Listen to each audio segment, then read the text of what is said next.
Hi, I'm Kevin Shepard, attorney with Shepard & Long. And I'm Maxie Long. We're here today to bring you some information about domestic violence and orders of protection. Now, Maxie, it's really kind of sad, but domestic violence is not just a problem across the entire nation, but even here in East Tennessee, here even in Blount County, orders of protection, violence, an issue that tears apart our communities.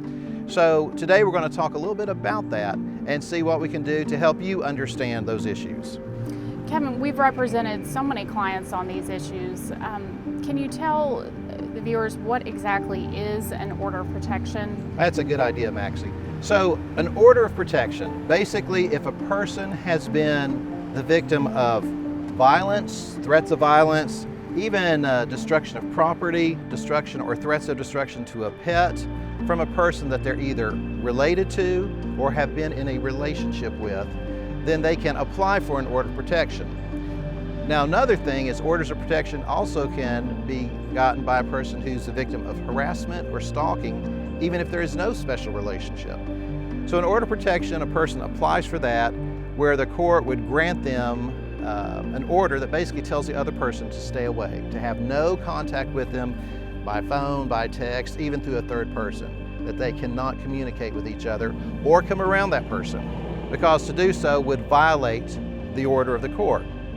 Now, what's interesting is if you violate the order of the court, there are some severe penalties that can happen. Orders of protection oftentimes happen between spouses who are having problems, maybe even already in a divorce. And sometimes orders of protection even prevent a parent from seeing their child. Is it necessary to have an attorney when you're dealing with an order of protection? You know, Maxie, a lot of people think that I'm going to say, of course it is, that's what we do for a living. But seriously, an order of protection is something that if you don't have an attorney, and you don't have to have one, but if you don't have an attorney, then you could go as the victim and you might lose your case, and then that person can come around you again. But even perhaps more significant, if you're the one that the order of protection was taken out against, you definitely need to have representation, because there are some serious consequences, as I mentioned, to having order of protection. One, they're good for an entire year. So if an order of protection goes against you, you cannot see that other person, talk to them, even if it covers your children, for a year. If you violate it, it's 10 days per violation in jail.